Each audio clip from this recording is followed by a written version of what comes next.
What happens to the Republican Party once Donald Trump is gone? And by gone, I mean he either loses in 2020 or he wins in 2020 and then tries for like 3 or 4 more terms after that, but eventually goes away. I mean, at some point, the McDonald's catches up to you. And so at some point, the GOP is going to need a different nominee. After Trump, what will that be? We have no idea, and polls right now probably don't say anything about the future, but we do have some idea of who Republicans are thinking of. So let's take a look at this poll, which was published by Axios. So which, if any, of the following Republicans would you consider voting for in the 2024 general presidential election? Right now, Mike Pence is at 40%, which has got to be seen as a win for Mike Pence. I mean, I doubt he thought he was that popular.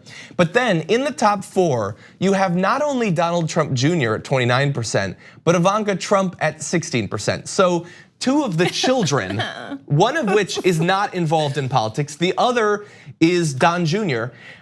They're 2 of the top 4. The bar is on the floor, John. And they have, as rich people, stepped over it. They want Don Jr. to be president. I don't want him to tweet anymore. I don't want him to write any more books. Yeah. I don't. But and so that means a couple of things. But it makes just as much sense as their father being president now. I think it makes less. Like for all that I dislike Donald Trump Jr. more than literally anyone on the planet. He had been famous for decades. His name had been weirdly linked to business success for some reason.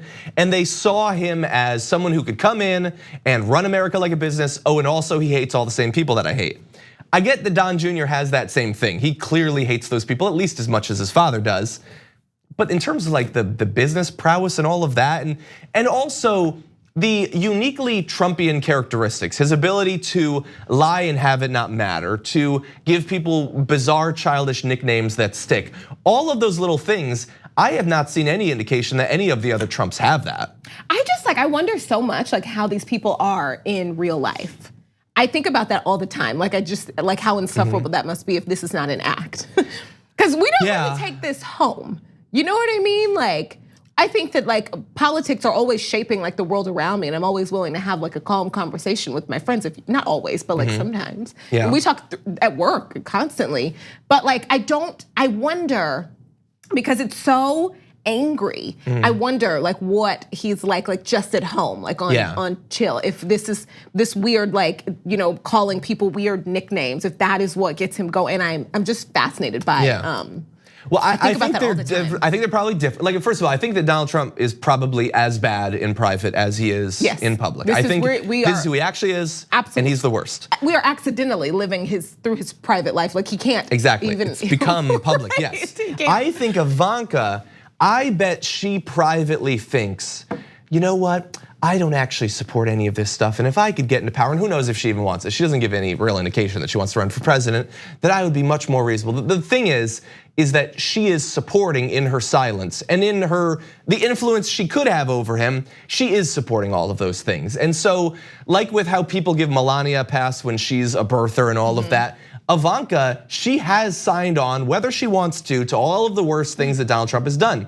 Because if she is trying to influence him away from those things, it has not been made apparent to literally anyone. It appears that she is a silent collaborator with all of Donald Trump's worst impulses. She has been very, very silent throughout a lot of this, like very, like her, who she is and when she hear from us, when we hear from her is more about kind of this popularity that she has and this kind of obsession with her. And so, but then what we have heard from her in the many interviews is a very palatable lie. A very soft, like the way it comes out. I'm not saying as talking soft about, as when I say the like questions. attractive, I'm not talking about her appearance. I'm talking about like her brother is very angry, right? And it's like, it's a and very he's clearly a bigot and all that. Soft and calm, but then when you break down the words that come out, it's a lie. Yeah, and also, and when you look at who she's supposed to be, so the idea for her is some Republicans are gonna like her because of the work that she did under Donald Trump. And she's the advisor to the president with a portfolio that includes education and economic empowerment of women and families. Plus job creation and economic growth through workforce development, skills training and entrepreneurship. So like her husband, she's not qualified for the vast majority of those things. But she does have, supposedly, she's advocating for women inside this administration, which is why we now have this incredibly robust maternity leave policy. Yeah. No, what maybe she's doing those things. Maybe she's trying to push him for those things, but we haven't got it. If they wanted it, they could have it. The House would obviously vote in favor of something like that. They could twist the arms of Mitch McConnell, and we're but they haven't, like so we don't have it. Great examples of like prioritizing motherhood at the border, by exactly, separating children from their moms. So it's sure, yeah, Again, and really, absolutely nothing but soft lies. It's just. And Don Jr. is just smart enough to try to mimic some of what his father does, and it comes across to me as sad. He clearly wants his dad to accept him, and his dad doesn't seem to care much about him. It's a really sad performance. That, like, I have no doubt that in private he is as entitled as anyone who was raised with the wealth that he was, and he probably is an incredible bigot as well. But it's even worse that he's then amplifying that with an act. When he goes on the stage, that it's not like his dad. That's not the authentic person that he is. It's an amplification of the worst impulses of the people he finds himself surrounded by. And so to me, he's the worst of the bunch because he's both a bad person and wants you to believe he's a worse person. But anyway, it also shows the complete lack of any seriousness among the Republican electorate, that this is what they're looking forward to. Once they're done with Donald Trump, it couldn't be any more a familial dictatorship, that they're just like, yeah, whoever the kid is, we'll take them.